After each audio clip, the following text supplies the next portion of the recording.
to meet you. Nice to meet you too. So as a new guest, I think Ken kind of gave you a heads up that what I'd like to do is kind of hear what your background is and how you ended up where you are here today. Well, that's a good question. I'll try to keep it short. Hey, we got 2 hours, so take your time. So of all things, I did a doctorate in molecular biology, which is kind of a weird thing because back when I did it, molecular biology was just being born. So I did my PhD at Washington University in St. Louis. I actually genetically engineered plants to be resistant to viruses. So yeah, I'm one of those guys. And guess where I spent my first career? Monsanto. Oh, okay. Yep. So I started as a scientist. Again, an early gene cloner. So we can talk all you want about GMOs, and because I was there. I wasn't the decision maker, but I was involved, and I helped launch the very first product in 1995, a potato that resisted the Colorado potato beetle. And I went and did, I spent 10 years on the global leadership team for technology, then strategy, corporate affairs, which, my daughters tell me I'm gray and thinning because of them. No, it was global corporate affairs, which included global government affairs. That's a story over a beer, or more than one. And I helped run a couple seed businesses, and I retired. Monsanto actually was a fun company when I first met them in the 1980s. We were entrepreneurial, believed that we could replace crop chemicals with better seed. And, that was an interesting ride. And when I retired, I was ready. But then you see, because I was a global vice president for the last 18 years, I'm home. And my wife said, "Why are you in my space? You were gone for all these years when we were raising our kids. And now that we're empty nesters, here you are." And I have to admit, I went nuts. I'd stayed retired for 2 weeks. So I started consulting, and I picked up, I was part of a consulting firm that I knew real well. And I enjoy it because it's different projects every week. But I had one client that was not through the consulting firm. And it made this goofy brown bug juice, and the company was Holganix. And they were an existing lawn and landscape company. So we could talk about the history of the company, but in any event, they had been in the lawn and landscape business, wanted to get into agriculture. And a friend of mine started a new business incubator for ag startups. And one of the things they do is give companies a mentor. Holganix was the first company they accepted. And this, by the way, incubator is doing great. And he asked me to be their mentor. I said, "Well, what do they do?" And he said, "Microbials." I said, No, bugs in a jug. I'm a scientist. My former employer spent a lot of money on getting the marketing rights to a microbial platform that really, really underwhelmed me from a data standpoint. We can talk about why. We didn't understand biology, by the way, at Monsanto. I probably still didn't, because soil health was Roundup Ready, and no-till. Mostly Roundup and Roundup Ready. I'm full transparency, let's face it. Yep. I stuck with it because I liked the owner. Family-owned business, scrappy. And then I started meeting his customers. And I got to be careful because we're not supposed to use professional football names and professional baseball and PGA golf courses, but that's who they were. So these were the best turf guys in the industry. And they told me, "Well, I don't know what's in your product. I just know that I cut my fertilizer in half. I know on my tees and greens where the grass is this short, I can get 5-inch roots. That's unheard of. You cut a grass, you stress the roots." I had guys telling me they went from 24 down to 2 fungicide sprays a year and didn't have nematodes anymore. What? Figured out I wasn't so smart after all. Time to learn about soil and soil biology. So I stuck with it. That was 11 and a half years ago. I helped found the agriculture business in Holganix, and couldn't be more excited. So really excited to join you, because I pretend to be a soil health expert, but I'm still on the learning curve. We all are on the journey. Love to refer to this as fact. Mm-hmm. We know that there's billions of microbes. Mm-hmm. We know that we maybe know about 1% to 2% of them, and a fraction of that of true function. But the most interesting part is that we're discovering more every day, every week. So to say 1% is a lie. We're finding more than we've learned, in almost weekly. So to say that anybody could say that they know anything, no, we don't know anything. We've scratched the surface of the understanding of how the ecology works, because it starts in the soil, but that's what leads to everything above the ground, right? So we're all on this journey, but I'm really fascinated to hear, more about, the backstory, because, let's face it, GMO is like a swear word. Everybody hates GMO. Everybody's like, oh my God, you're messing with God, you're messing with the earth, Mother Earth, blah, blah, blah, So, I try to stay neutral in everything I do.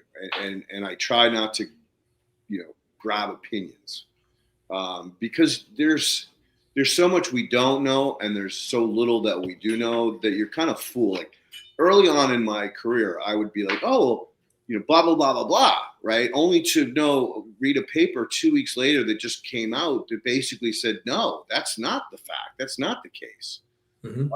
So I've learned, after a lot of abuse, that you got to be real careful about saying, this is ultimately true. Parts of it are true, sure.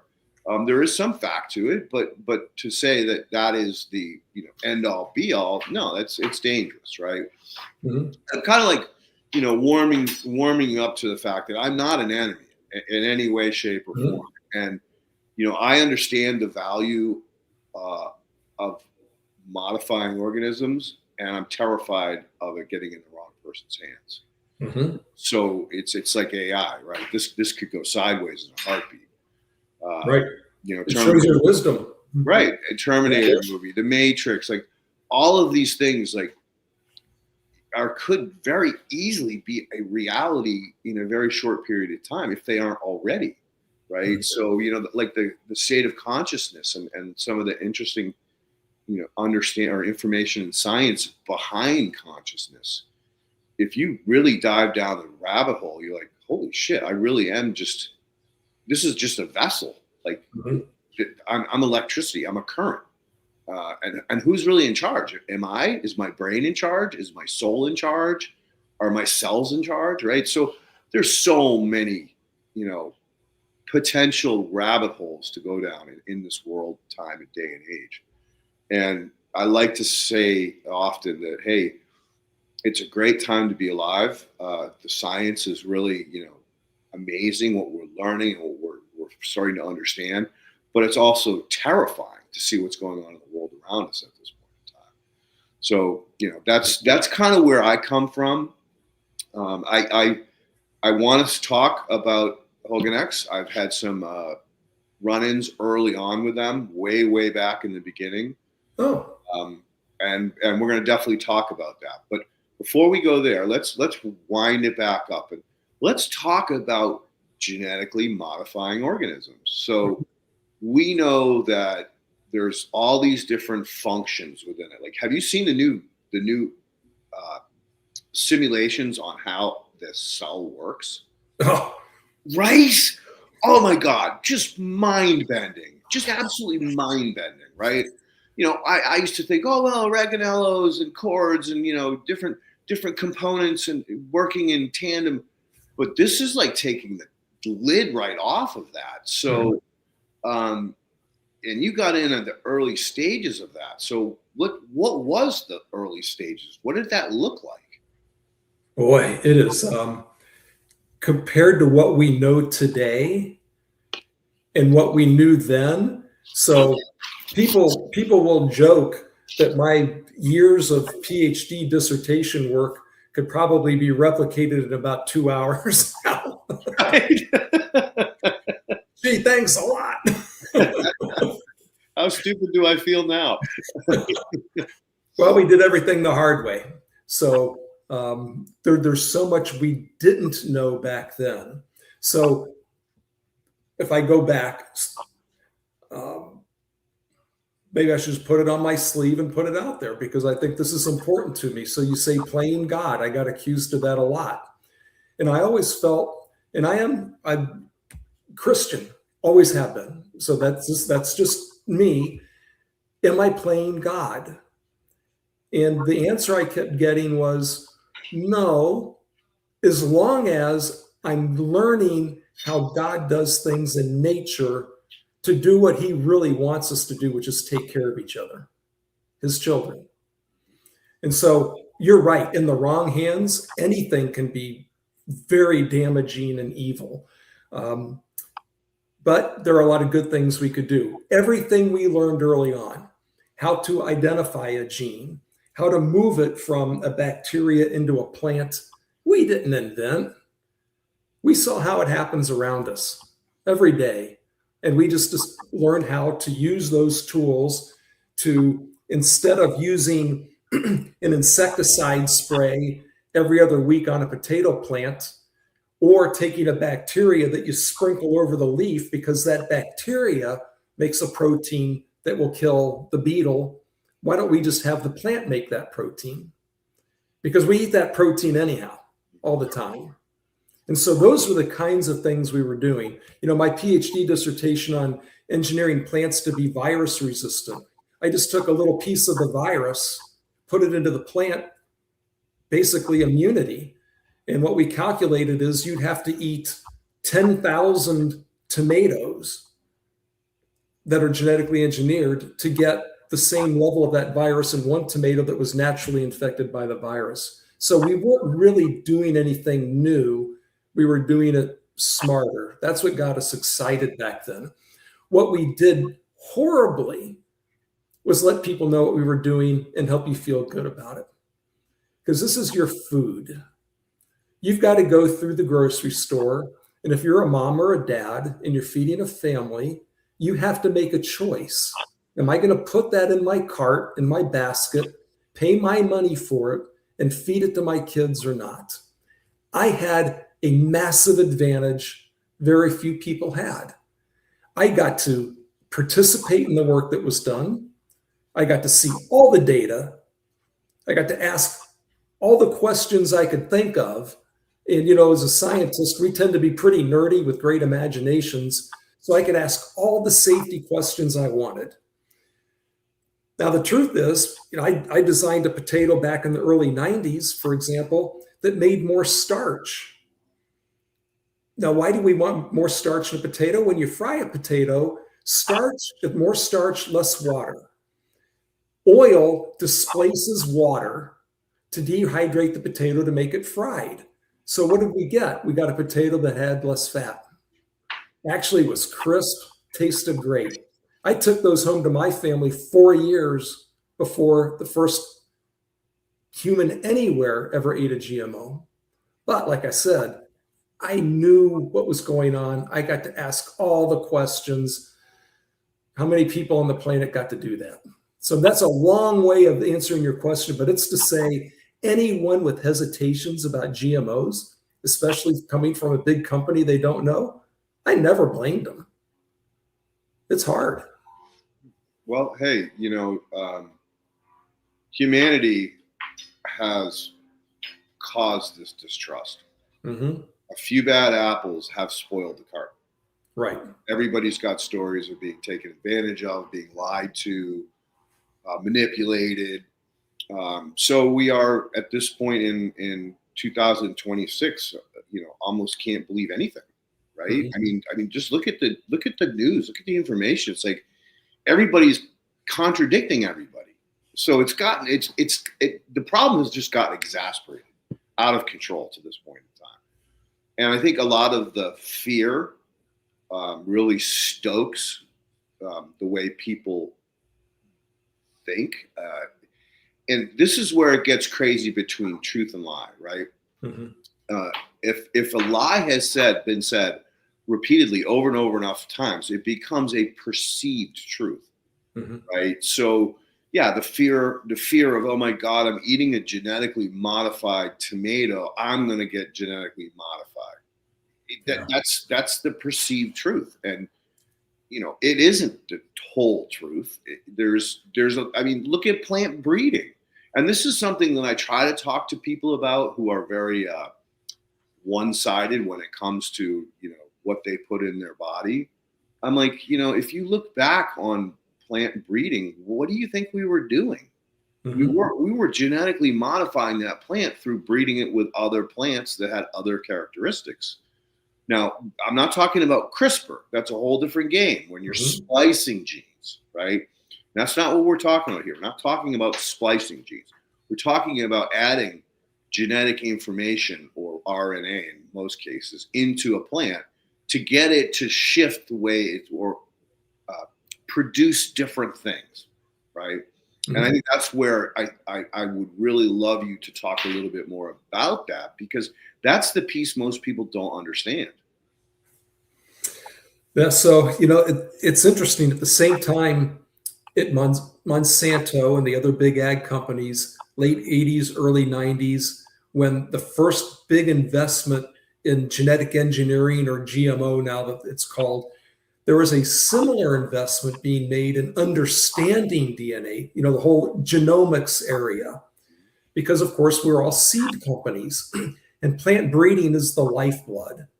And so people would say, well, you're getting to monoculture. Well, no, actually, without genetic diversity, the plant breeder dies. Actually, so do we all. That's where we get our genetic variation. And they literally, with knowing the sequence of the DNA, where the genes are, and this parent and this one, they're not modifying the genes, they're tracking what happens naturally, because chromosomes that are similar come together, they exchange pieces. We're designed to adapt. This is not the same thing as evolution, because there's no example I've ever seen of actually writing genetic code. Mutations tend to rearrange or destroy information. They don't build it. But adaptation is critically important. We all have to, because the world always changes. So that's why these mechanisms are there. So the plant breeding part is all about getting the gene from this wild relative that the bug doesn't eat, or the insect or the disease doesn't kill, or maybe tastes better or is more nutritious, and putting it into the crops that we can cultivate. So it's genetic modification without actually, like what I used to do, clone the gene, put it in, that's different. This is the kind of stuff that happens around us every day. I have a rose bush out front. It used to have all white flowers. My wife is disappointed. Well, the thing's huge now, but half the flowers are now pink. So it's weird. Now, I know why that happens, but that's a genetic change. I didn't do anything. I swear. You didn't put any copper pieces around the base of it, or? No.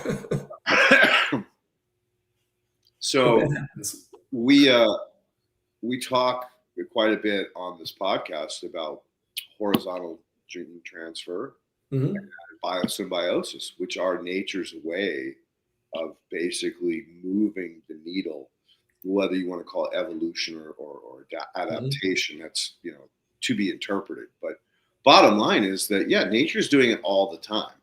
Mm-hmm. We are simply speeding up the process a little bit when we get into laboratory work. And again, I'm not talking specifically about CRISPR. That's a whole other topic.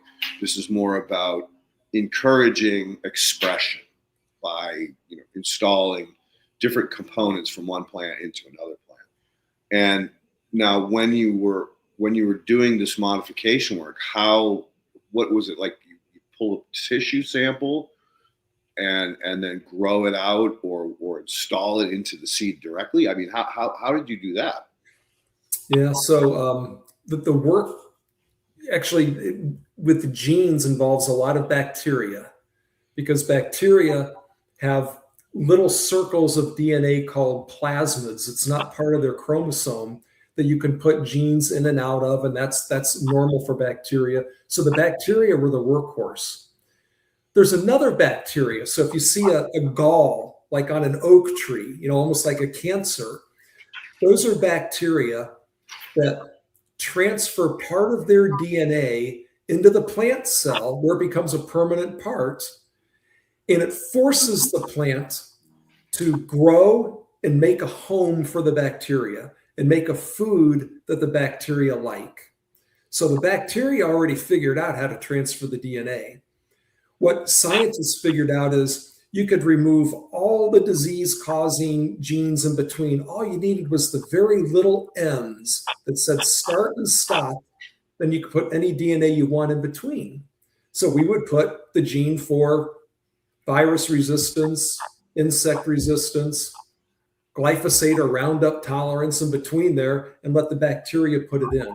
And then you can sequence it and grow back a whole plant. So that technology took a number of years with a lot of different labs to develop. Now it's pretty routine. By the way, you said earlier, we should always ask questions and make sure that things that we're doing are ethical and safe. Always. Mm-hmm. Agreed. And that comes from morals and standards that are taught Right. through Christianity. Mm-hmm. And that I am not afraid to talk about religion. And believe me, I have many times on this podcast. I was brought up Christian, and as I got older, 16, 17, I drifted away from religion for a long period of time. But I had instilled in me, do unto others, right? That's the foundation. Like, I'm not going to do something to you that I wouldn't want you to do to me. And that's just because I won't be comfortable with myself anymore. I did something that morally is not incorrect, but it takes a chip of your soul away. The more times you do that over and over again, Right. the more times you become morally corrupt to a point where you really just don't care anymore. And we see a lot of that nowadays, in the population. And I tend to call them like zombies, because I don't really know any other way to describe it. But they're so caught up in themselves that they have lost the ability to help others. And I'll say that. I mean, the most rewarding thing any human being can do is to help someone else. Right. Sometimes that's through education. Like I got a world-class education, not always because I asked the great questions or the right questions. But I knew how to get the person to open up about something they were passionate about, right? When I was working with Elaine, I talked to Elaine about what made her passionate. And by doing that, when I did ask an off question or a question that went against some of her teachings, she didn't snap at me and bite my head off.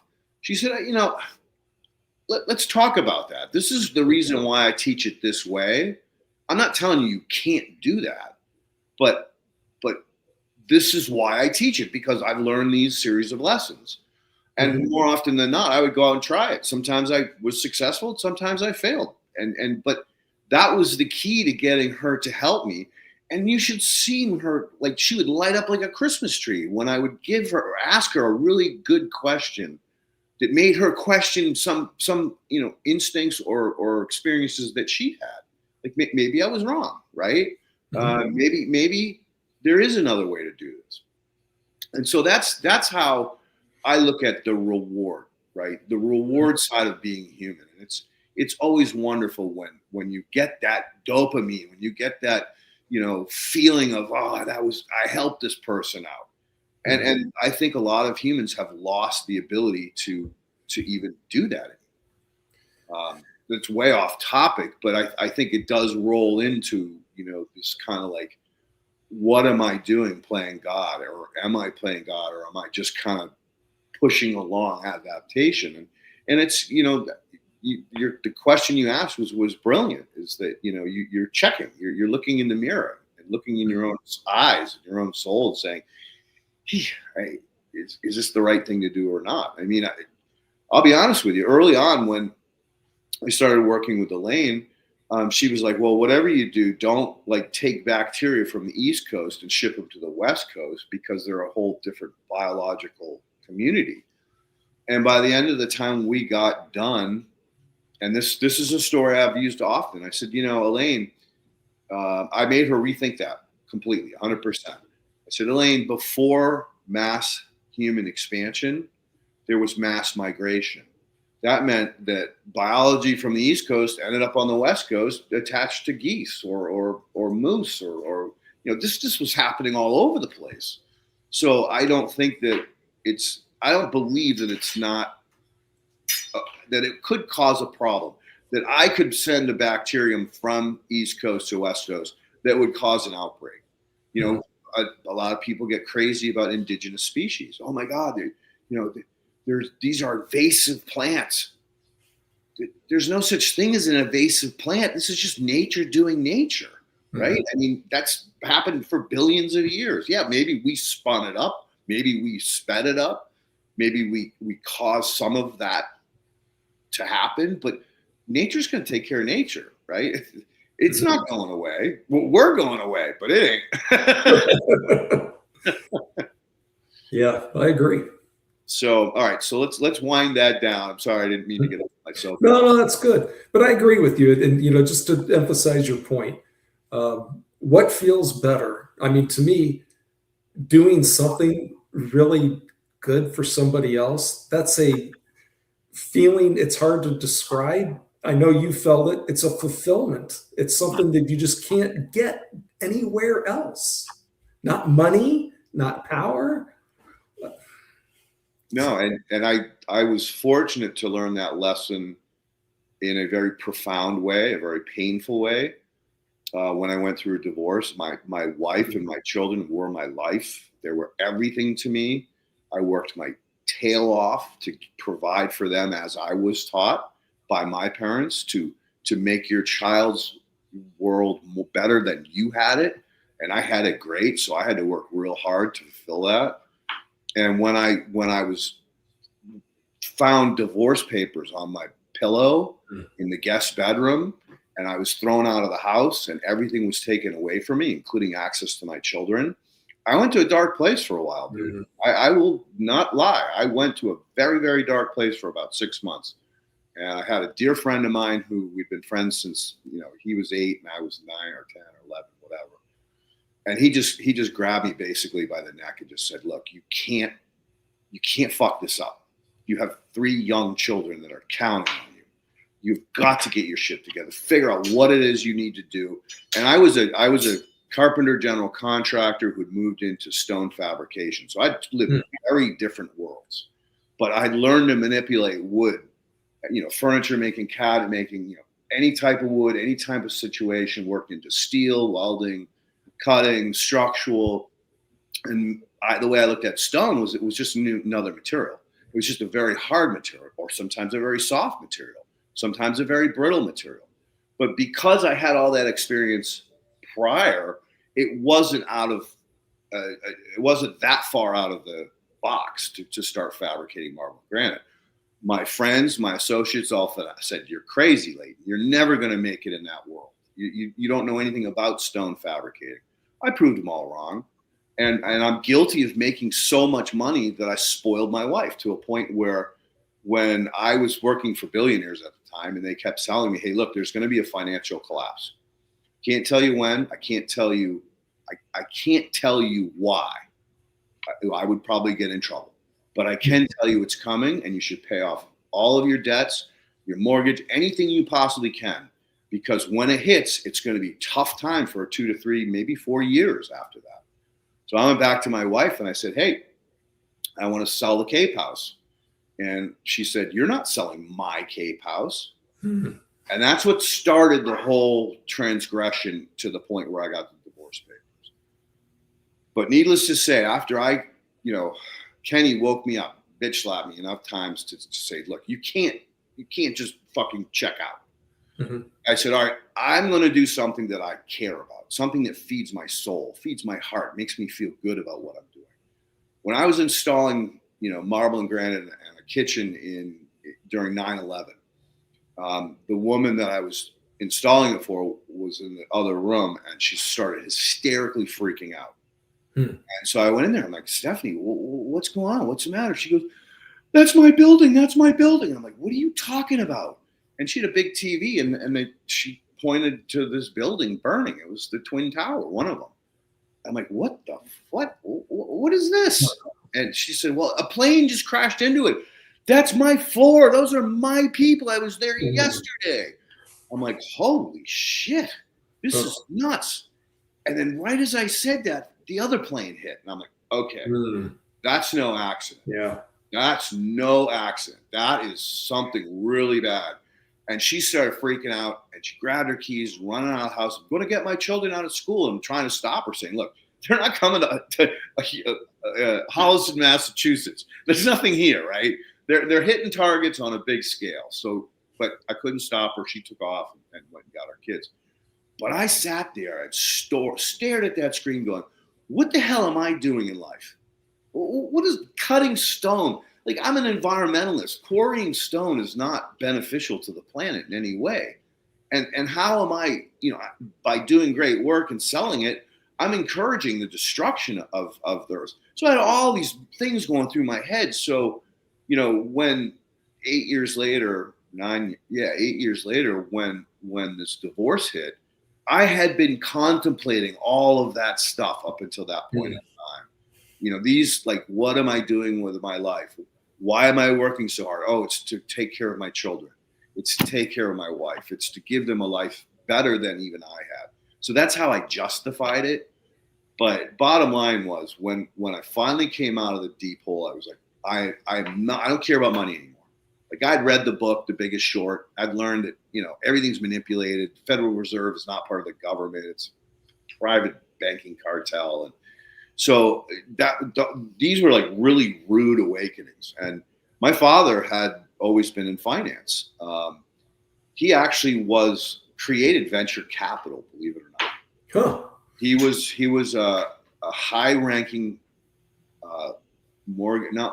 lending officer at a very prominent bank. He was a Harvard graduate, Harvard Business School graduate, so he had a lot of connections, and he was a very bright man. And so he went to his president and said, hey, I got this small business. They're making this incredible product. I want to write a note, lend them on speculation, on the fact that if we lend them this money, they can build their factory bigger, they can get more employees, and they can pay us back with a higher interest value than what we are basically lending small businesses or big businesses at this time. It's a little riskier on our side, but the reward will be greater. And this president said, you know what? I'll give you a shot at that. You've made a good point. You've made a good argument. This is a little speculative, but yeah, go for it. That took off. That actually became an incredible business model, as we've all seen at this point in time. But I was talking to him about these things, in 2009 or even 8, because the real crash began in the fall of 7. Mm-hmm. That I was being manipulated, and twice in my life I'd had my house go from $150,000 to $70,000 in value overnight. How is that possible? Real estate's the safest investment. Mm-hmm. So I was questioning him on all these things, and he was taken back. He was kind of like, he wasn't insulted, but he was like, I think kind of ashamed that he hadn't like brought me up in a way to understand money in the way that context that I was learning about now. And so needless to say, that's, all of those things led me to, all right, I'm going to go back to what made me happy, which was growing fish and plants together. Right. And then that's what led me to Dr. Elaine. which led me to you guys back in the early days, like way back in the early days. Huh. Yes, I'm sorry. I'm going to try to wind this up, but when I first met, and I don't remember the salesman's name, it was my very first convention, and it was soil related.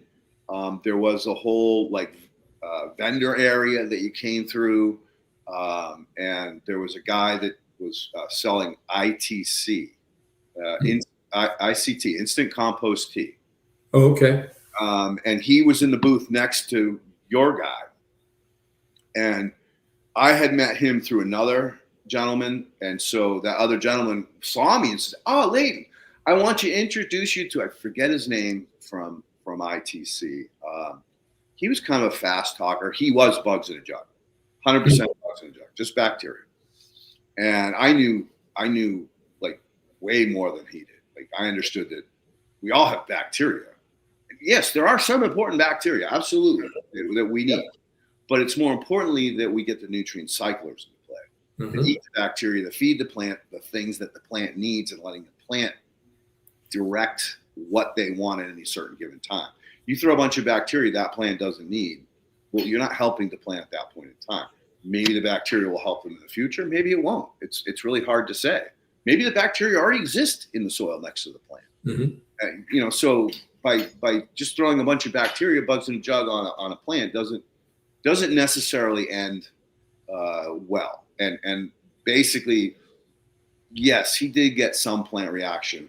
Was it over the top? No, right? It wasn't. It was no better than taking a really good compost, mixing it with water, and pouring it on the tree. I would get better results than him, and I did a ton of beta testing.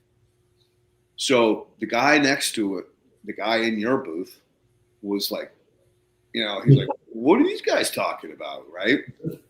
And so he came over and he started, chopping it up with us, and he was selling his product to me. He didn't know who I was. As a matter of fact, the guy that introduced me to ITC was a client of mine who had tried his product, but when he tried mine, I blew him out of the water, so he stopped buying from it. And the guy from ITC was not happy about that. He kept knuckling him. Like, who is this other guy? What are you buying? So when he introduced me, he goes, "Oh, you're the compost hash guy." And at this point in my life, I didn't understand what that meant. I took it as an insult, and rightfully so. I don't make hash. This has nothing to do with cannabis. This is to do with soil microbes, right? And so the guy from Holganix said, "Oh, wait a minute. What are you doing?" And I basically explained to him. I said, "Hey, look, I take worm castings. I take fish mulm, which is fish manure, there's no such thing as fish manure. When the fish poops, poof, it's organic matter in suspension. And I say, I make this really good compost. I take all three of those ingredients, I put them in a washing machine, and I wash them. And then I take the liquid that comes out and I screen it through very, very fine stainless steel meshes. And then I press it and make a cake with it that's now shelf stable forever. The liquid's highly unstable. Like it will go anaerobic in a day. Max. So I learned early on I couldn't sell it that way when I was down at Rodale. I was playing with freezing. I was playing with all different types of methods, pH suspensions, trying to get a shelf stable product that I could move to anywhere. And so I learned a lot of lessons back then. And the lesson that I learned was the best way to take high concentrations of advanced biology, which means the whole spectrum, nematodes all the way down to bacteria, fungi, everything, and was to press it and then rescreen it, fluff it up, and then I could put it in a sealed bucket and it would last forever. As a matter of fact, the older it gets, the better, more mature it gets. So now the guy that was in your booth, I wish I could remember his name. It's just like, do you remember what year it was roughly? This would have been right as I was getting ready to leave Rodale. So it had to have been 2012, 2013, somewhere around there. I mean, when was the company formed? 2010. So dude, this was like right before me. So it wasn't me. Yep. So anyway, yeah, they were very young. Mm-hmm. The guy that introduced me, the ITC guy, said, "Hey, I'm a landscaper. I do organic only landscapes. I work colleges and high schools, and typically more expensive private schools. But I would like to try your product." So they hit it off. He sent them some product, but the only problem was it had to be refrigerated back then, Mm-hmm. and so there was problems because he was down in New Jersey, and during the summer it gets hotter, Hades down there, and so he was having problems. This is like a year later when he was using Holganix. He was having problems with it going anaerobic or starting to smell bad between the time that he would load it up in the morning and the time that he actually applied it on the fields. And then there was, we talked about aeration, agitation, all these other things that he had to do to use the product. Mm-hmm. But, again, this is like, we're talking way back machine here. Yeah. But it's fun. I'm excited to have, more of this conversation with you, that now that you understand my backstory and how I got involved with all of this. Mm-hmm. And I didn't poo-poo Holganix, but I said, yeah, I went down that rabbit hole of freezing and refrigeration. And it's just too cost effective. It's too cumbersome for the clients. And so I was like, yeah, cool. I'm happy for you. I wish you the best in life and the highest level of success. But I can't really work with a product that isn't shelf stable. I don't have the infrastructure, the wherewithal, or the energy to try to deal with something that I have to keep refrigerated. Aerated, no problem. Refrigerated, no, that's just not going to work. Mm-hmm. So we kind of went like this, right? Mm-hmm. And now here it is, 15 years later almost, or 14, 15 years later. Yeah. And I'm having a conversation with you about the same product, and I am sure you're going to tell me some amazing stories of how they moved out of what they were doing and into the agricultural world, and again, like, I'm one that supports all of us, because it's going to take the village, it's going to take the city to turn this freaking aircraft carrier around. We have got to respect our soils. We've got to teach these farmers how to get away from all of these synthetics, these fertilizers, these pesticides. Mm-hmm. We're destroying a generation.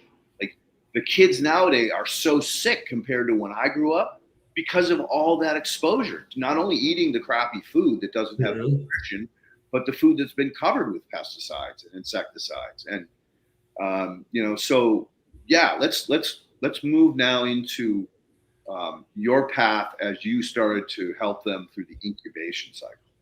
Mm-hmm. Well, that's interesting. So first of all, we're still refrigerated. Okay. And jugs are tough. 1 gallon jugs. We've improved our stability, so it's not ice cream. So you can get a little more than a day out of it. But to a farmer, we sell in a 250-gallon tote with an insulated wrap, and they get, depending where they are. I mean, if they're in Texas, they can keep it out of the sun 2, 3 weeks, 4 weeks if it's hot. But up in Iowa, they can go up a couple months. So wow. They've got time to use it. Wow. It's still, if you've smelled it, you know what it's like when it goes anaerobic. Oh, yeah. Yes. There's no mistake. The nose knows. No kidding. So when I first met the company, they didn't know anything about DNA sequencing. It was expensive back then. It's pretty inexpensive today. They thought the product was mostly lactobacilli, which is interesting because that's fine in yogurt and such. It's kind of unusual in soil, but okay. But we've come a long way. So we continuously improve our process. We do DNA fingerprint every batch now for quality control. And we get really, really good results. And by the way, I should stop and say, I totally agree with you. So being someone who's spent now well over 40 years in agriculture, no farmer wants to buy only from one supplier. So we need a village. So, I mean, I'm intrigued by your product that you found a way to stabilize it through something that's solid. We've also tried spray drying, encapsulating, freeze drying. Mm-hmm. Doesn't work. We lose way too much viability. Yep. So, Yep. yeah, so we're interested in what you've got. But when I joined the company, we knew nothing. They knew nothing about agriculture. They had a pretty good lawn and landscape track record.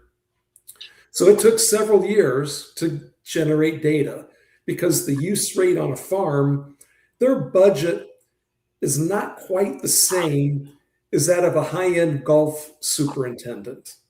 So we had to make it something that was affordable enough that guys would even talk to you again and not escort you off their property with a gun. Yeah, and the farmers tend to have quite a few guns. Yes, they do, and I respect them. So yeah, we figured all that out, and through the years, like I said, it was the customers of Holganix that got me thinking, I need to really dig into soil science. In fairness, as a scientist, up until that point, 2014, 2015, it didn't feel like there was enough research focus. Since then, so I read a lot of peer-reviewed, published scientific journals. It's exploded, which is really good to see. That means people are paying attention. There's money going into it. So I learn stuff every day, which is amazing. Probably the punchline to what you just said earlier, we get far better results when our customers really, really trust us and back off their N, P, and K. Back it off. Make the plant want to work with the biology. Because if you overfeed it, especially nitrogen and phosphorus, it doesn't invest in the root exudates. So what do the microbes do? They've got to get their energy source from the ground. Well, now we're going backwards. We want the plant to feed it, not the soil organic matter. So it's just, and we're doing a lot of science now that we can do the metagenomics, we can measure exudates. So I'm bringing the kind of science I think we all want to finally see to what's going on in the rhizosphere in different growing conditions, different soil types, different crops. Like I said, I learn more every day. And one thing I always learn is I have a lot more to learn. Yep. What you know is only the tip of the iceberg, right? It's the more I learn, the more I know less, or the more I need to learn. Exactly. I had that conversation with a colleague with mine this morning. It's like, welcome to science, Leighton. The more you dig in, the more questions you have. Right. But to your point, rolling it back a little bit, I noticed, because I've been battling this for a long time. Like when I first started talking about soil biology, people were like, Leighton, you lost your mind. What are you talking about? You're a contractor. You're a stone fabricator. Now you're a soil biologist. They just throw some fertilizer on the plant, it'll be fine, right? Yeah. So I had to deal with that pushback, so hard for 10 years anyway, before I really started to gain traction. Now, when I noticed the biggest shift was about a year into COVID. And people were like starting to say, all right, what am I doing with my life? Like I'm working my ass off. I never seem to get ahead. I always seem to be behind, and it seems like I'm getting further behind. What am I eating? What am I doing? And started questioning everything. And dude, like all of a sudden, and when I would do a conference or on a podcast, whatever, the questions became so much more in depth, like intelligent, like they were hungry. They wanted to know, like, well, you say that an apple has lost 50% of its nutrition in the last 50 years. What does that really mean? Why? And it's like the biology. It's all about the biology, right, Ken? All about the biology. we have a cue for that. But then all of a sudden it was like there was this curiosity that went to, all right, I got to know more. Like I'm going to make an effort to really understand what I heard or what I'm hearing, and people were way more open to having conversations about compost extract, dissolved organic matter, dissolved organic carbon. Like I preached years ago, we shouldn't even talk about NPK. It should be CNPK. Mm-hmm. So you have to have carbon to convert the nitrogen into something the plant can use. Right. Or water, one or the other. Mm-hmm. So bottom line is that that's when I saw a big uptick in all of this. And then regenerative farming was now all of a sudden more of a common word. When we were talking about that back in 14, 13, that people were like, what the hell's regenerative? It's like, well, everyone was talking sustainable. Well, sustainable means you're staying the same, right? So if you're bad and you're staying the same, you're not getting better. You're not getting sicker, but you're not getting better. Mm-hmm. And so we would talk about regenerative as like, oh, it brings the whole ecosystem back. Well, why would you need an ecosystem on a cornfield? All right, that brings up a long conversation that we don't have time for right now. It's basically where it ended up. But I'm just interested to see two things. Did you see a huge uptake shortly into COVID? And second of all, how did you get farmers to actually let you show them or willing to try? So those are my two questions for you. Yeah. So there was a study years ago done by a professor at the University of Missouri. I just know him as Dr. Nick because his last name is Greek and it's more syllables that I can say in one breath. Dr. Nick it is. But he really, really bright guy. And he did a study on the typical adoption curve for a farmer.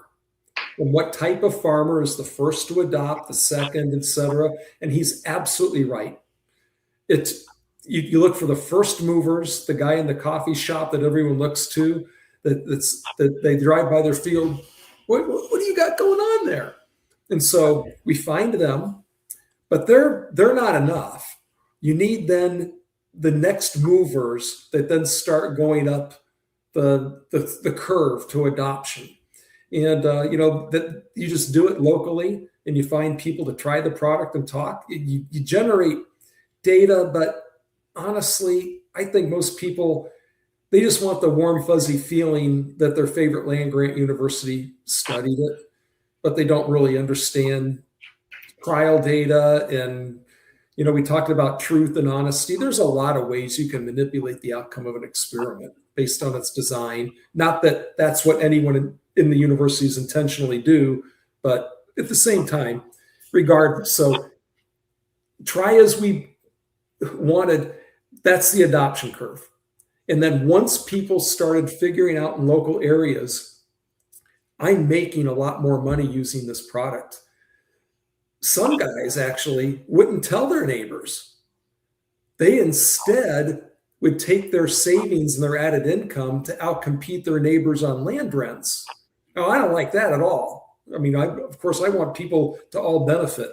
So that's what happened. We hit the inflection point about 3-4 years ago, where guys really started to see that this is a better way to farm. So, look, I go back. I think I cloned my first gene in 1983.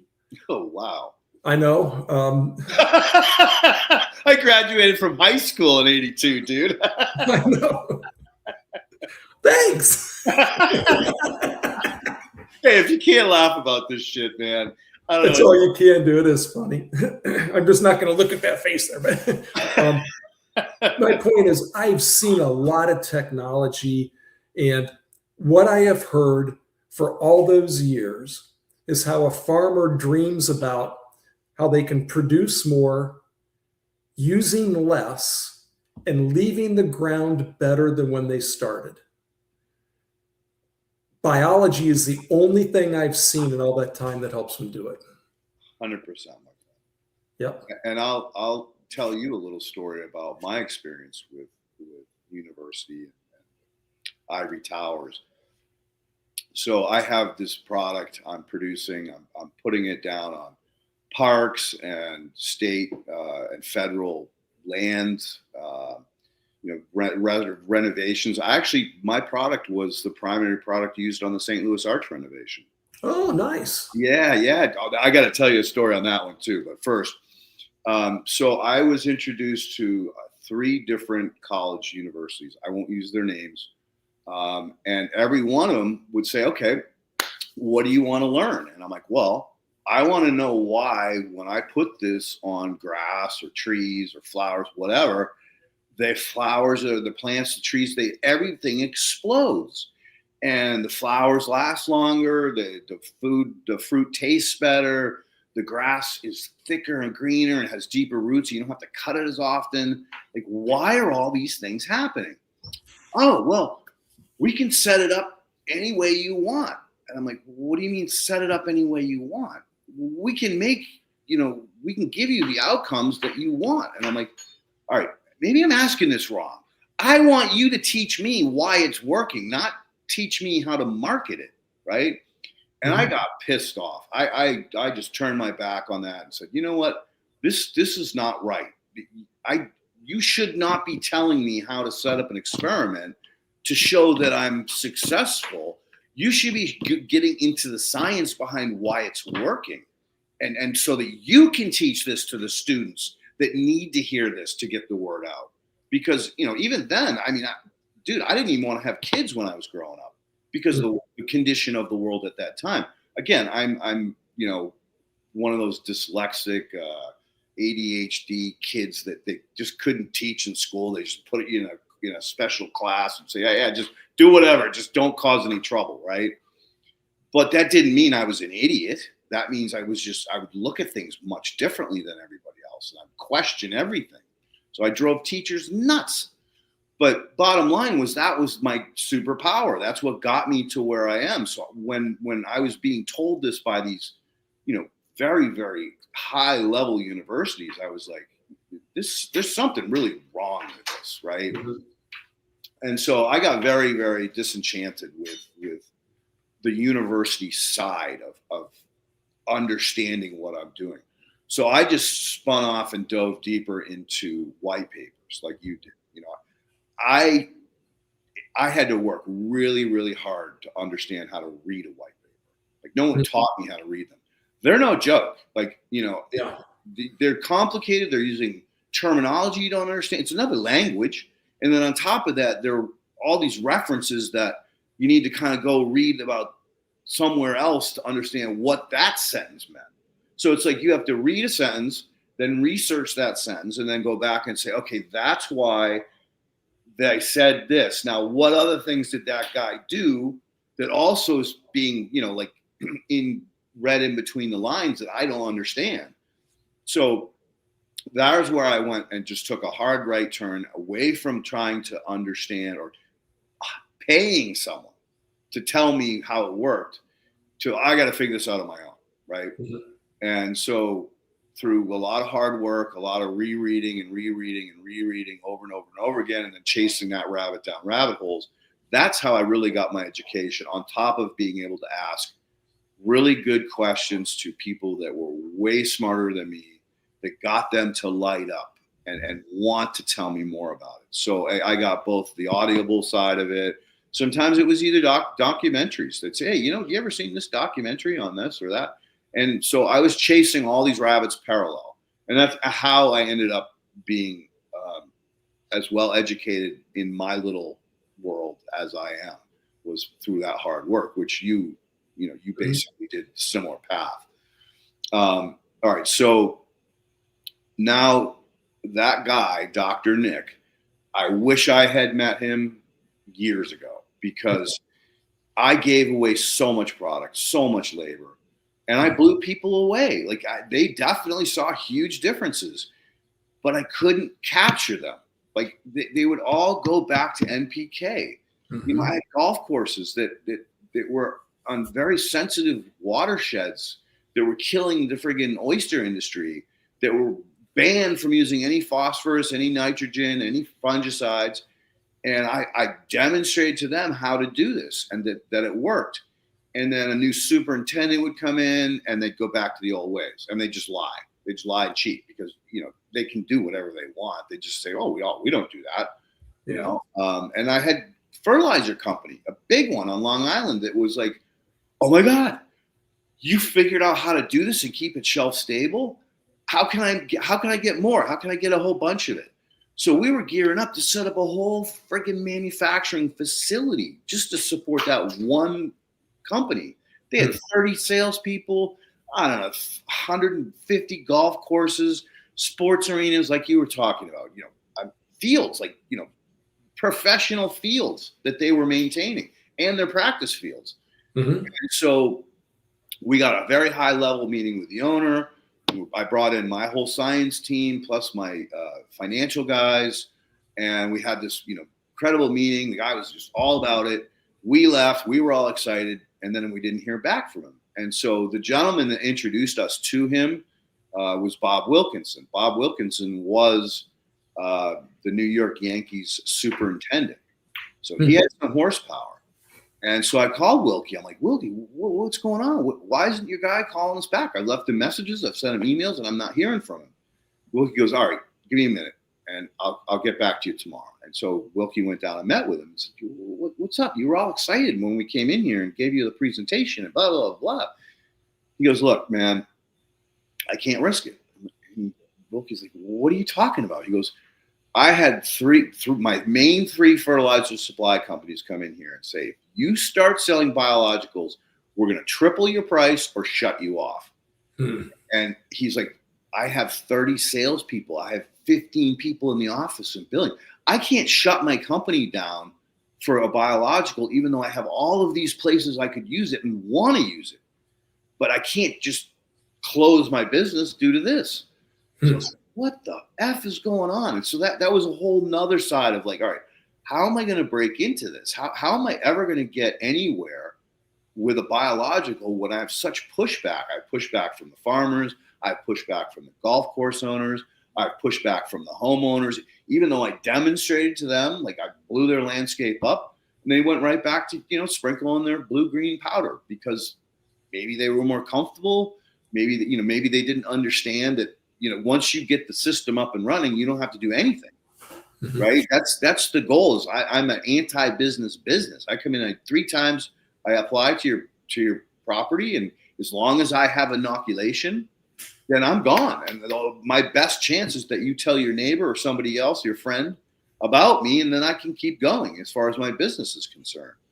So those are the kinds of challenges that I ran up against, and I had no support. I didn't have anybody, that had money or perhaps information about how best to work with people, because that's half of it's being a salesperson or a marketing person when in this world.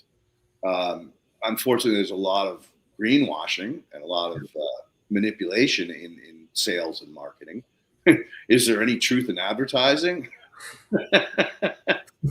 But anyway, again, I'm sorry I'm ranting on you, but you're stirring the passion behind in the adventures I've been through. So you've broken into an area that I've desperately tried to get into because, let's face it, landscaping is huge. One of the biggest polluters on the planet. They're all golf course. They're all surrounded by water. All these very high-end houses are on watersheds, rivers, oceans, streams. Those are the people that need to be on this product or on a microbial of any kind that's actually functioning. And so tell me, like, what is your annual income or sales these days? Yeah, so that I can't disclose, but we are on millions of acres. Nice. Yeah. And that's everything, landscaping and farming. Almost our whole business now is farming. We still have some landscaping, lawn care and such, but it's almost all farmland. So you said earlier some of the things that we see as well. So, and I think you mentioned that your product has everything from bacteria all the way through protists and nematodes. Yeah, like ours. So when you said, the landscape explodes, better roots, I'm sure better water infiltration, lower bulk density, on and on and on. Yeah, because we're adding what we say we do, you and me, is we put life back in the soil. And that's what we're doing because our products probably have a huge overlap in what they're composed of. I chose early on, and this is where having an ag background helped. I knew if I went to the typical distribution channels, we would get lost because our products are not easy. They're not a soundbite. There's not a mode of action. When I first joined Holganix and started to found the ag business, I had old friends call me, Dave, what are you doing? And they'd say, well, what's your mode of action? And I just want to, there's thousands of different species of, bacteria, archaea, all the fungi. Which ones do you want to talk about? So that's the mindset that we have to deal with. So what we do a lot of direct sales. And we also work through those influential farmers. And those are the ones that are not afraid to share with their neighbors what they're doing. We do a lot of work on the farm with our customers. So what is a bad day? And I gave away a lot of product early as well because I didn't have a big budget. We were just starting in ag. But how many times then did you hear, well, I didn't see anything? When the truth is, the hired guy probably never put it out or forgot where he put it. And then he's measuring performance using an uncalibrated yield monitor, which at best only gives an estimate of yield. So we don't sell yield, we sell soil health. And soil health means better water holding capacity, a soil that's more open, you don't have to till it anymore, your residue breaks down, you use less fertilizer. Wow, you mean you don't see the white molds and the tar spot like you used to, or the nematodes? Yeah. And so I can go into the science pretty deep on all those things. And yes, this is an expected result when you put life back in the soil.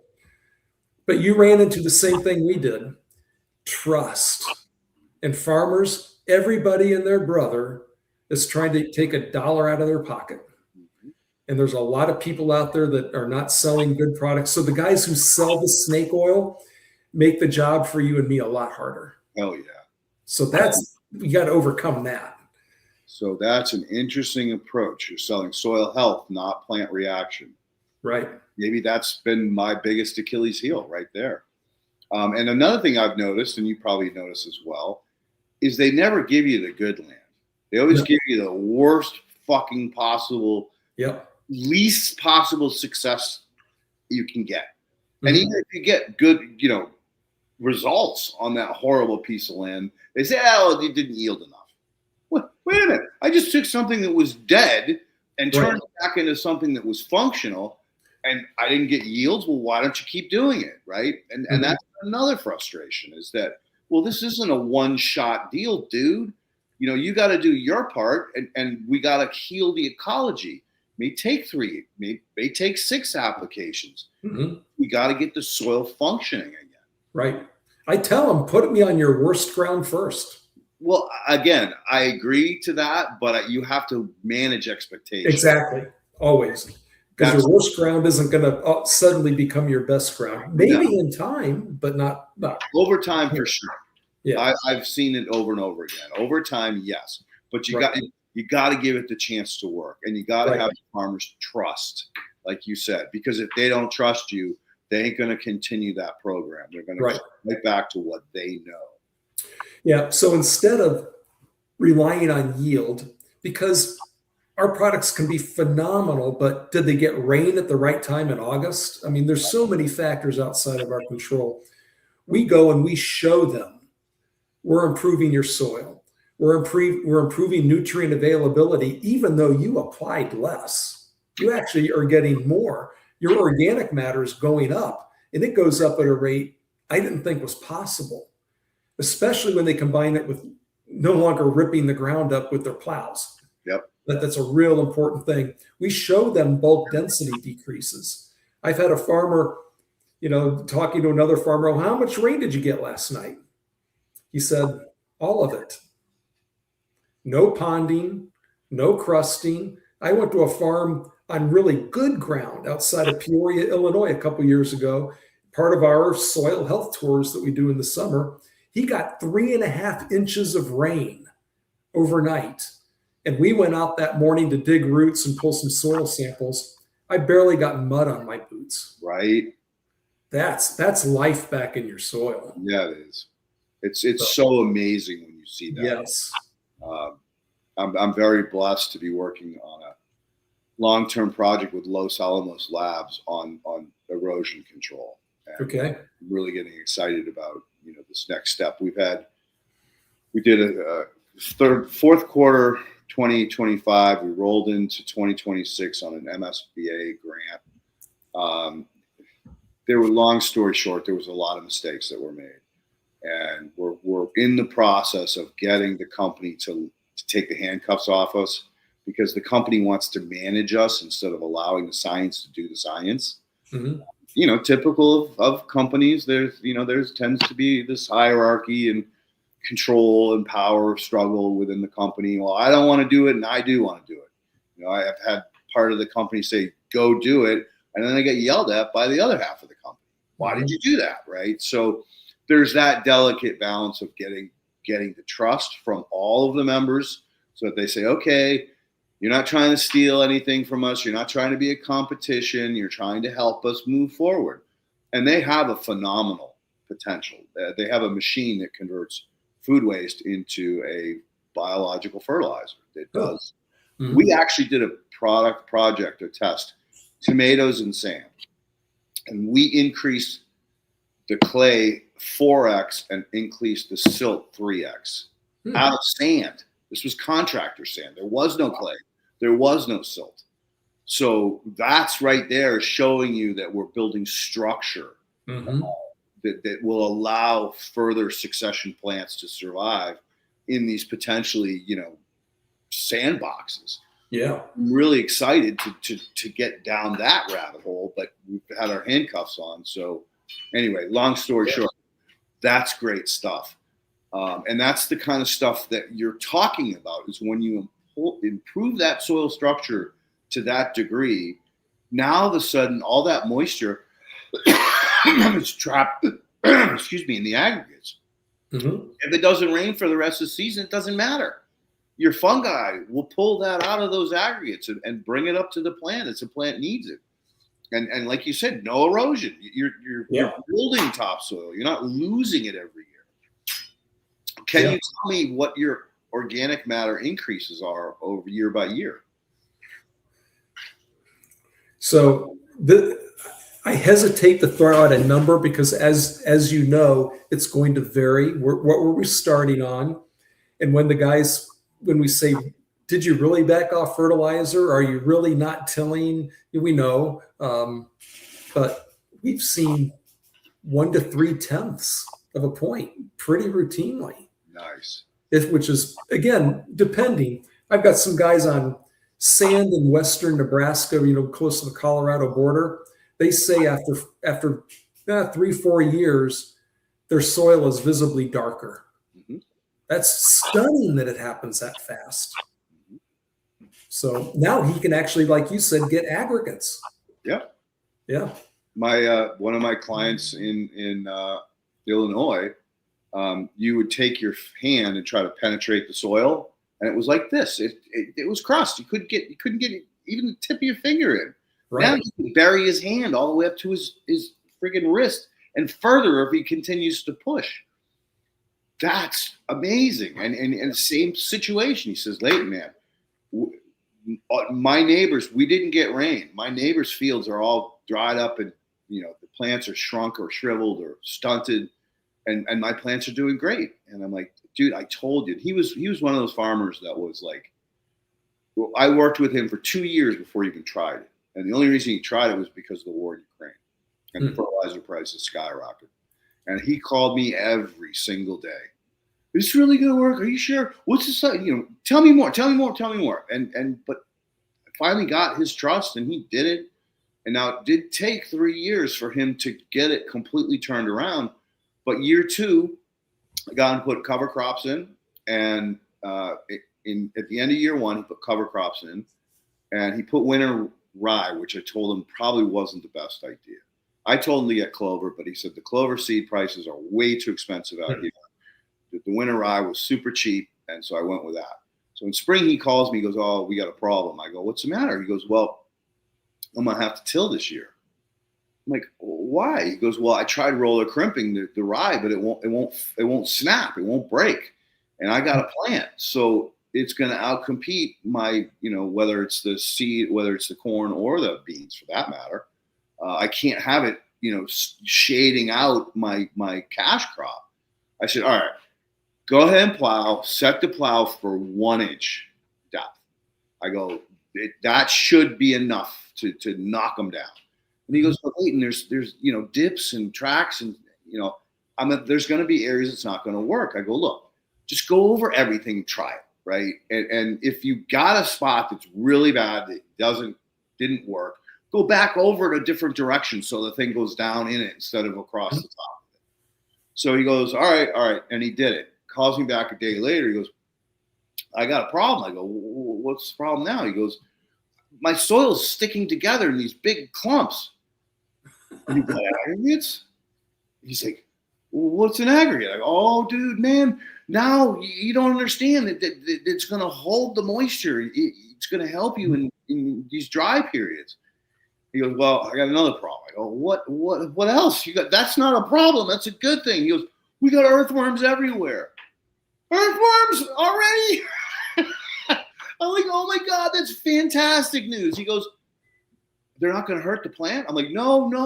They're gonna tunnel down and get air down into your soil and help further aggregation. And so he goes, "Oh, I gotta go. My neighbor's here." So he hangs up, and then he calls me back like an hour later. He goes, "My neighbor came over here because he saw me walking around, screaming at the phone, ripping my hair out, and he was worried that something happened to me." And so the old timer who's been farming 3rd generation, he's in his 80s, ran over to Kyle. "Are you okay? Are you okay?" Because Kyle's a young buck. He's early 30s. And so Kyle showed him the claws and said, "Look, I got claws. I got aggregation." The farmer's like, "What the hell's aggregation?" Right? And then the farmer picks up the claw and he goes, "You got earthworms, dude." And Kyle's like, "Yeah, I know, right?" And the guy goes, "I have never seen an earthworm in this property in my life." That's how bad it is, dude. That's how much work we got to do. Oh, there's tomatoes and sand. You can see the bucket on the left. You see that black sand at the top? Yeah. That was 2 applications only and 2 cups only. And that's the potential of ESS when we get it all dialed in. And they're able to scale up like time.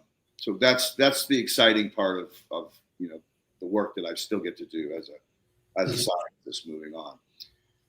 Let's not make this about me. Let's reel you back in. So how the hell did you get to protozoa and nematodes from where you were when I met you guys? Because you were pretty much bacteria. I don't even remember if you had any advanced organisms at all. I think they were in there. They just didn't know how to look for them. So, I mean, the product is based on compost tea. So, compost teas should have all those things in there if they're brewed right. And but they only did certain plate assays and totally missed that stuff. So, well, I'll be honest. They did give me some to play with, and the first thing I did was scope it, and okay. I didn't see the protos. Now, not to say they weren't in cyst form.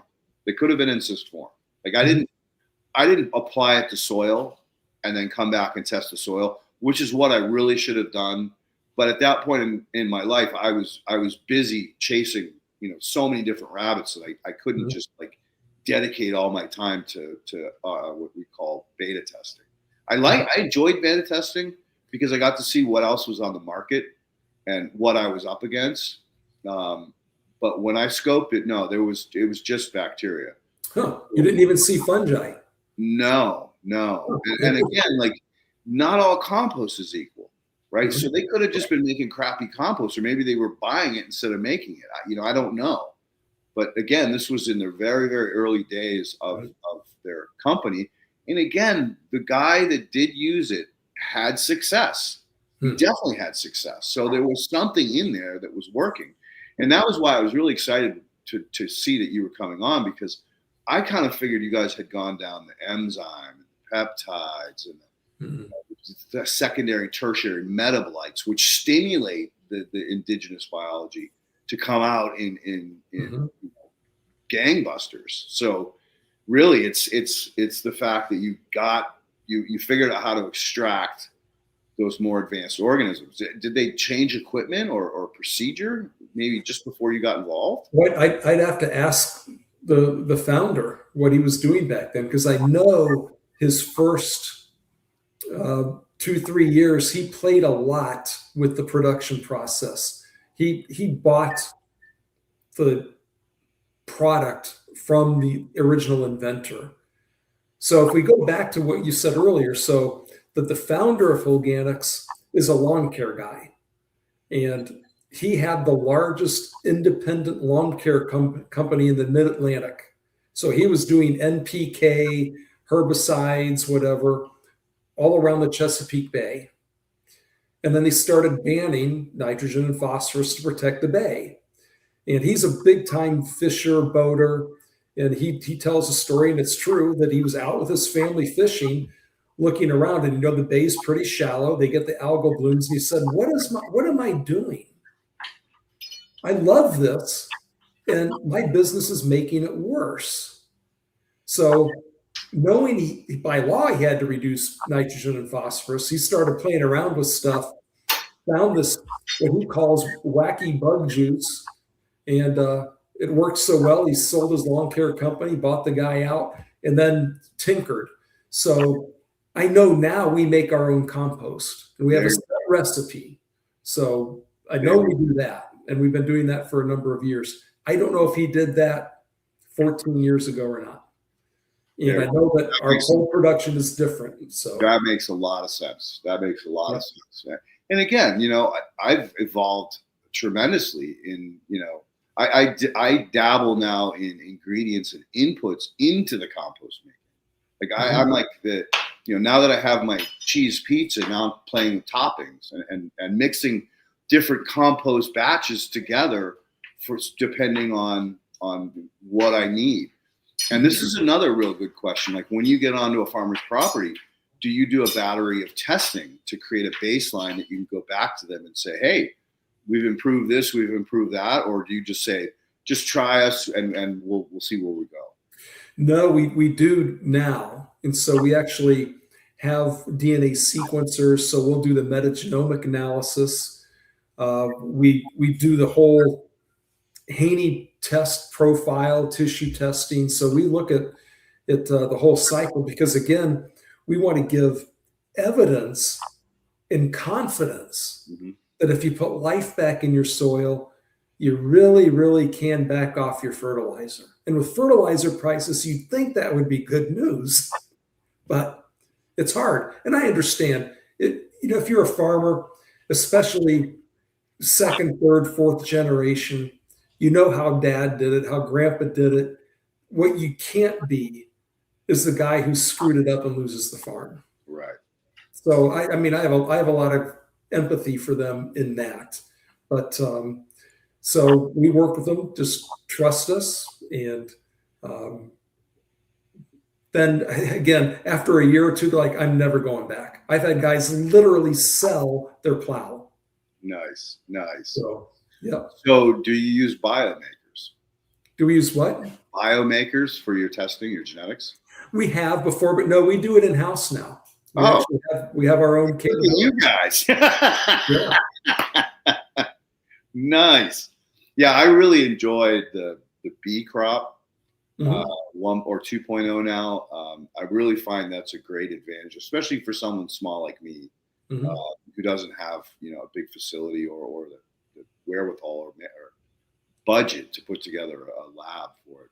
We do have one guy that we do more of the genetic profiling, which I forget, is it shotgun or metagenomics, when you get each and every species?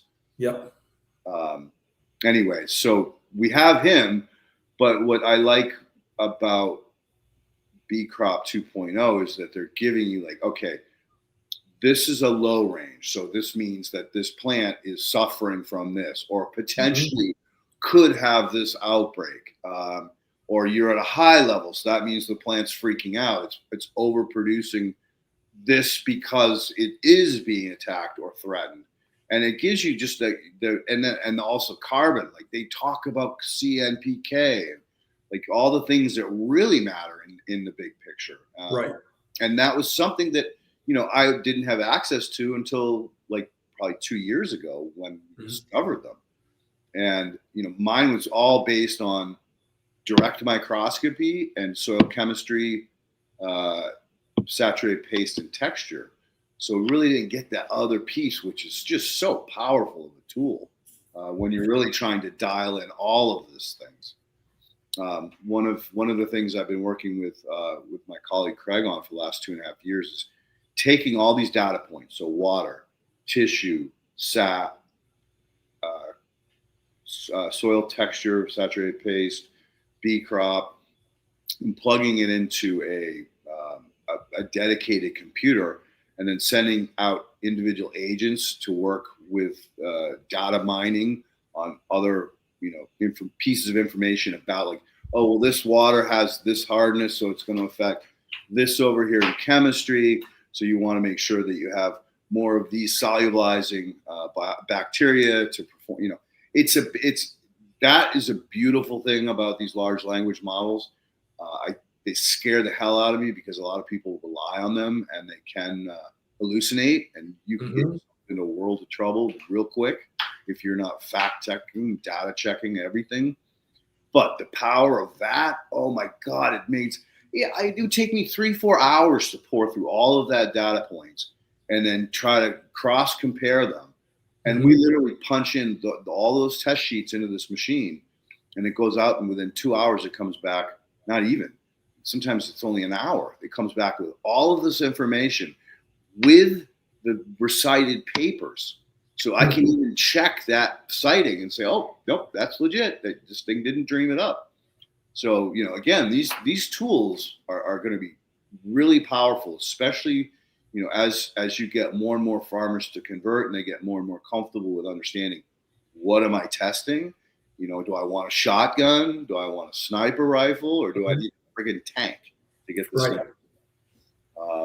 So, yeah, I just had to ask about, like your regimen of testing, because I think that's probably one of the biggest factors that are overlooked, especially when you're dealing with new clients and you need to manage their expectations. Like, you're not going to see a great benefit till year 2. Well, why am I working with you then? Right? Well, now I can show you that from spring to fall, we've had this increase. That means next year's crop is going to definitely be a lot greater than what you're dealing with at this present time. Yep. It's a journey. It is. It's not a path. It's a life altering journey. All right. So typically at this point we break for questions. You've got 6, and typically those questions lead to a further conversation. So Ken back on here. He's going to read you the question, and then we're going to hear your answer. Okay. Our first one is from Farmer Cheryl. Are there any safe GMO experiments that can be done at home? Wow. I'd have to think about that. I never thought of it. There are things you can do at home to isolate DNA, which is really cool for kids, out of like bananas and strawberries. And they can take it and just kind of twirl it onto a toothpick or a stick. But actually, experiments with GMOs, you could do if you have the right kind of plants, you could do some breeding experiments, some cross-pollination. And flower color is a fun one. That's one that you could play with. But those aren't afternoon experiments. Of course, you've got to collect the seed and such. But that would probably be the most instructive if you're trying to do something that would be like for a homeschool. Otherwise, to actually clone genes and move them, that's a lab, and that's still a lot of equipment. So, yeah. That was a cool answer, man. Thank you for really putting on your thinking cap about that. Again, like, we have the responsibility to educate the next generation, right? If we don't get them to worship the soil, like Craig and I talked about this, and it's kind of scary. And I actually said this to a giant financier, and he laughed, but he said, "You're right." And if say the next real big collapse, global friggin' problem is money, right? Doesn't matter if it's Bitcoin, gold, diamonds, cash, whose currency it is, no more money, right? If you don't have water, seeds, and soil, you're SOL big time, right? But if you do have those things, then you can basically get whatever you want because you have something that is negotiable, something that you can trade. You come work on my farm and I'll feed you, right? Well, now you can start building a village out of the ashes of the monetary system. So I said this to a very, very prominent billionaire, and I looked up at his water towers up on his hill, a mountain. I said, "Hey, are those solar powered?" After I said it to him, he turned back and looked at me and laughed. He said, "There will be soon." Yep. Even he got it. Like, even he got this is out of control where we are at this point in our world. That even that could happen. That monetary system could collapse. Let's face it. Where the hell does $39 trillion come from?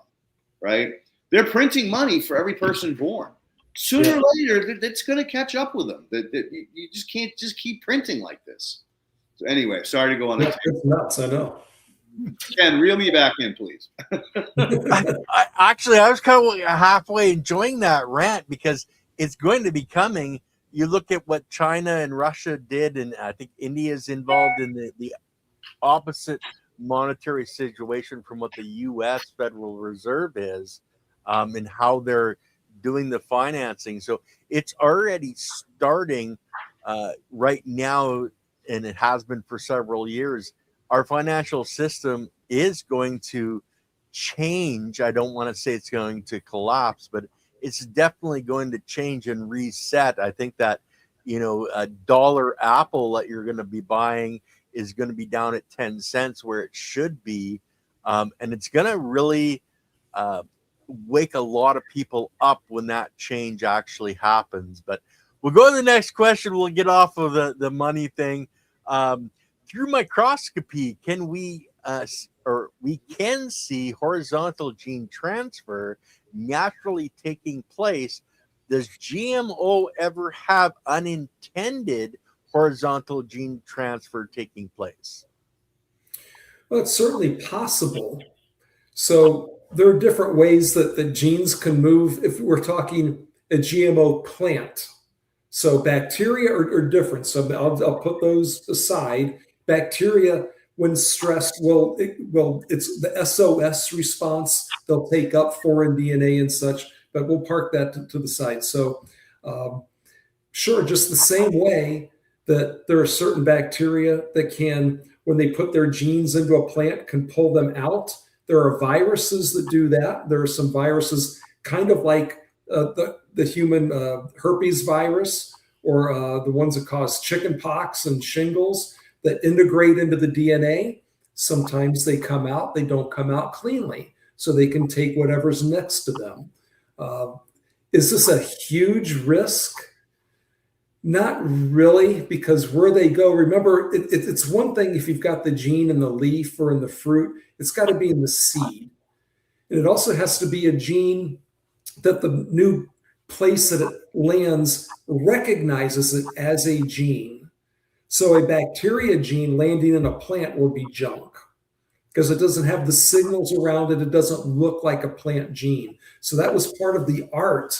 So we may have learned how to take a protein from bacteria, but we had to turn it into a plant protein first. So that's maybe a long-winded of saying it's complicated, and that's not where I spent a lot of my time focusing on safety. Where I focused on safety mostly was unintended allergic reactions. Okay. That's serious. So Can you give us kind of an example of that? sure. So if you take a protein from a source, again, you take in the information for the protein from a source that could be that some people have an allergic reaction to. Peanut. And then if you put that into a place where it normally wouldn't be found, like corn, are you suddenly going to have people have a peanut type reaction to corn? Well, we know what those proteins are people are sensitive to. So today that would never be approved. It should never be approved. No one should even work on that stuff. I do know an example, though, years ago. And by the way, GMO helped with the whole field of allergenicity because people like me, and there are a lot of them, had these concerns and insisted we come up with the answers. So we had a product that would have been a multi-billion-dollar product in corn in the 1990s. We discovered that the protein that we used might cause a mild allergic reaction, mild, in a couple hundred people in the United States. So something really, really remote. Some people said, well, why don't you just go to those people and pay them all $1 million to avoid corn? But believe it or not, our CEO said, no, we will not launch the product. Start over. Wow. Yes. Amazing. Wow. Yeah. And everybody that shits on Monsanto from the old would be friggin' horrified to hear that they did the right thing. Right. So many corporations are like, based on our risk management, it'll be cheaper to pay out the millions for the lawsuits than it is to just fix the problem. Mm-hmm. And, you know, that's the kind of shit that goes up my, you know what, backwards, because that's not taking care of the responsibility that you were given as a business manager, owner, or CEO. You are supposed to take the human life as sacred and not as, oh, well, we'll just pay them off as they die. You know, that mentality. Mm-hmm. Anyway, I could go on another rant on that one. And you know, you and your listeners are probably just a handful of people on the planet that heard that story. Mm-hmm. We never told our story very well. No, you didn't. And you definitely got a couple black eyes and stains on you for sure. Yeah. But I have another question that's a little bit irrelevant, but we've touched on viruses, right? Mm-hmm. And this was something that is taught in school, that viruses are not alive. Now, we have to define life, right? Life is complicated. Like, I don't think that there's any one way to say that undeniably a virus is not alive. Can you talk on that at all? I mean, yeah, I'm real familiar with viruses because I did my dissertation work with them and such. If we look at the typical definition of life, a virus would not be alive because on its own, it cannot respire, it does not grow, it cannot multiply. It's an obligate parasite. So it needs to be in something else. So does that make it then alive when it's being a parasite? I mean, this becomes philosophical. But generally speaking, if you look at most definitions of life, a virus, a prion, things like this would not fall in the category of living. In the soil, do they matter? Oh, yeah. Do they matter in you and me? Absolutely. Most of them are good. Right. That's another thing I was going to go to. But like you look at mitochondria, right? Mm-hmm. Mitochondria is a critical part of the cell of life. Right. But the two organisms came together. One of them kind of sacrificed itself to become this new thing, right? So yeah, that's a whole other conversation, but no. We don't have time, okay? But I hear what you're saying. The organelle, I mean, it's the power plant. Without the power plant, right, there's no life. So you know, you get into like the horizontal or the biosymbiosis, where again, the similar thing. One bacteria allows another bacteria in first into the outer shell, Mm-hmm. and then eventually, if they decide to take it a little further, goes inside of the center or the inside, and then it becomes an organelle. But then when that bacteria divides, that organelle becomes a nucleus. So you can say that the organelle isn't a life or isn't a live form, but when it divides into another bacterium and becomes a nuclei, like, dude, I probably need to have you come back and talk about the philosophy and the depth of this of life forms, right? Yeah, and we can talk about that whole theory of endosymbiosis and organelles. What we know today, the elegant complexity, the massive number of changes, random chance, it's zero. It didn't happen that way. It's a cute story, but I don't blame you, because we were all taught that. I taught it. I not only believed it, I taught it at one point. But things have, you know. Do you ever kick yourself in the butt, Dave? Oh, you have no idea how many times. Well, I'm just glad that you moved forward. Yeah, you know, hey, anybody that tries to deny God will ultimately come to the conclusion that there had to be a God. Yeah. There had to be something, right? Well, I'll give you an example. Real quick, I know we're going really off topic. In every one of your cells, there's almost 7 feet of DNA. Mm-hmm. In a bacteria, there's maybe a millimeter. I have no clue. I mean, random processes, mathematically, it's zero. It's absurd. It's an impossibility. But if we take all, Leighton, all the DNA in your body, we stretch it end to end, and then we start at one end and we say go, and we're going at the speed of light. The speed of light is 186,000 miles per second. It takes us 5 hours and 48 minutes to get to the other end. Insanity. But you're random. No. And your body contains machinery to copy it perfectly in about 2 hours. Dude, the mechanism behind the flagellum, the motor, it's mind-boggling. And to see it being demonstrated in archaeology and technology in India, in these temples, and it's just like, wait a minute. How long have we been around here? Well, my younger daughter just finished her PhD in developmental and stem cell biology. Wow. So she studies, everything from basically the formation of the sperm and the egg through death. And again, I keep going back to elegant complexity. Our DNA works in 4 dimensions. It's not a gene on one chromosome. They talk to each other. Again, the more I learn, the more I know I don't know. It's just so complex. The egg decides which sperm comes in. It's not There's a mechanism there, yeah. There's a communication. That egg is saying, okay, you're the lucky one. Come to this door number 9, and I'll open up and you come in.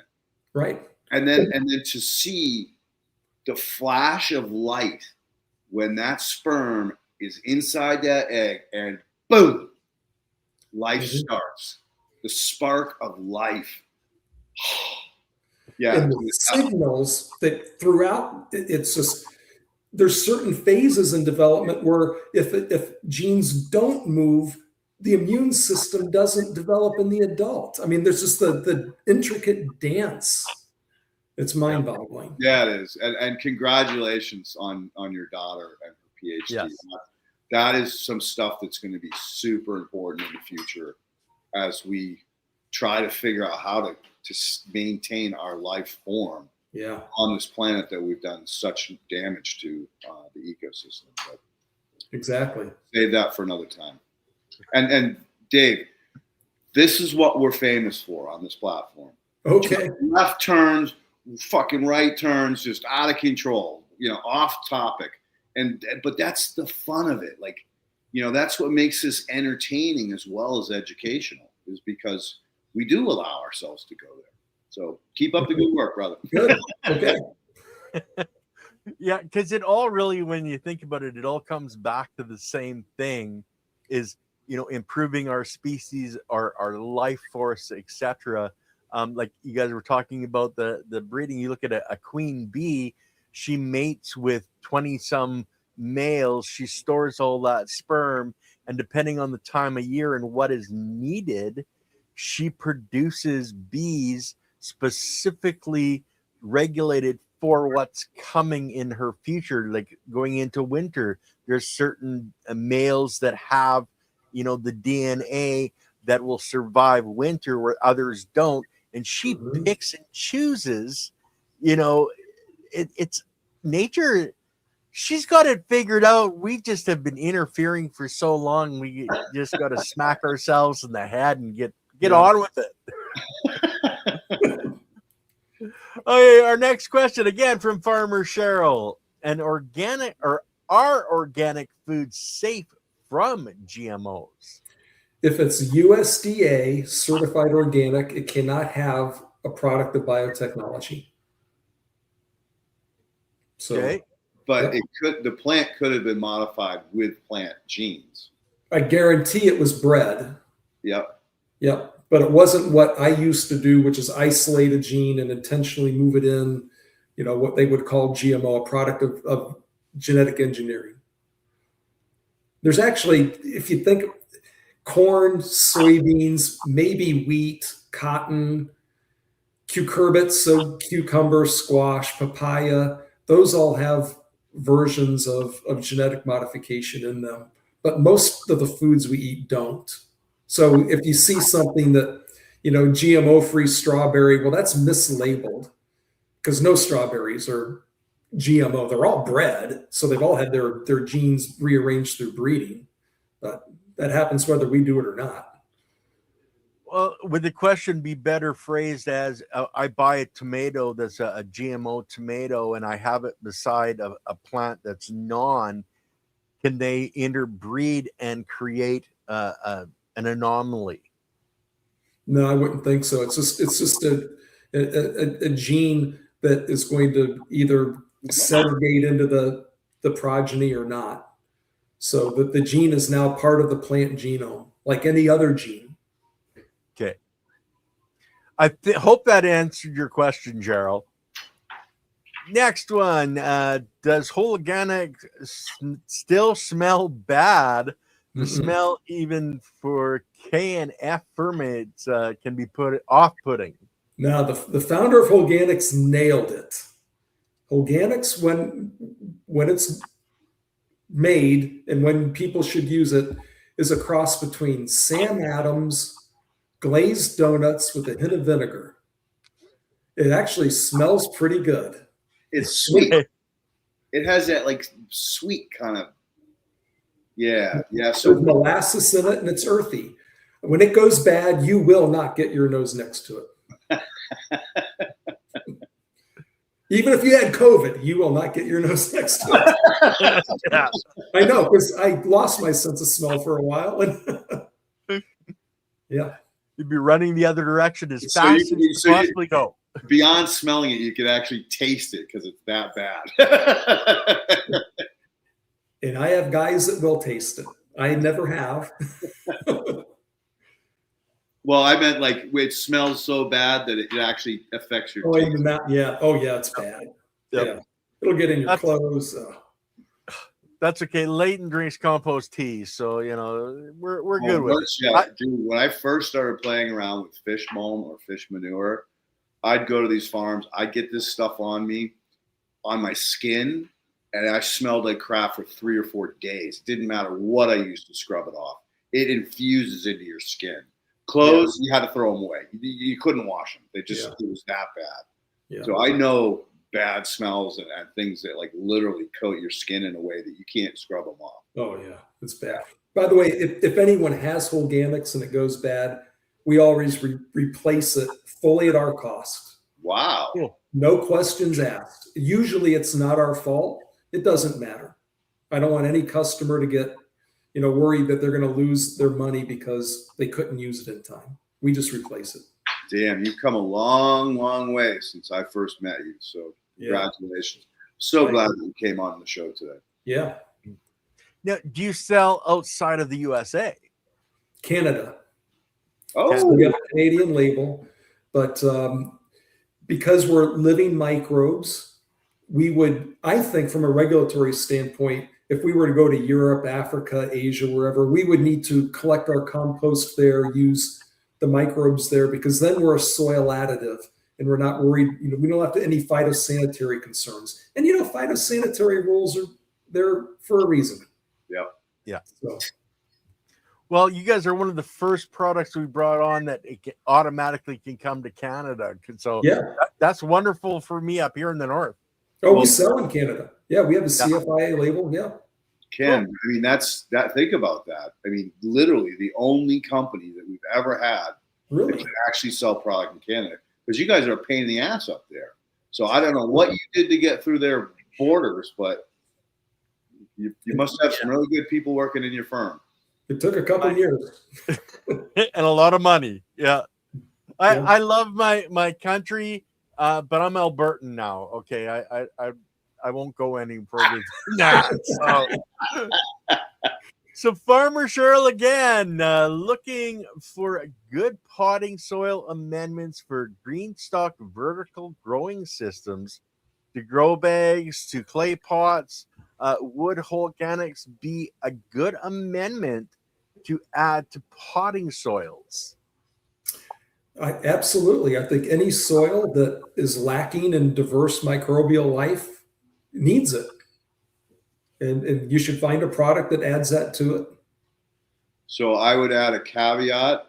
Cheryl, you got to think about potting soil as inert.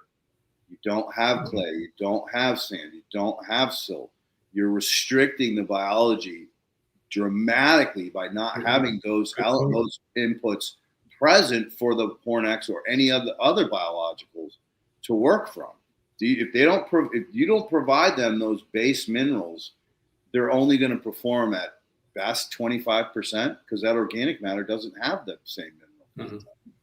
So just keep that in mind. That potting soils are inert. They do not have a lot of nutrition in them, and the microbes can't make nutrition out of thin air. Well, some of them can, but we won't go there. Exactly. Yep. And only one nutrient.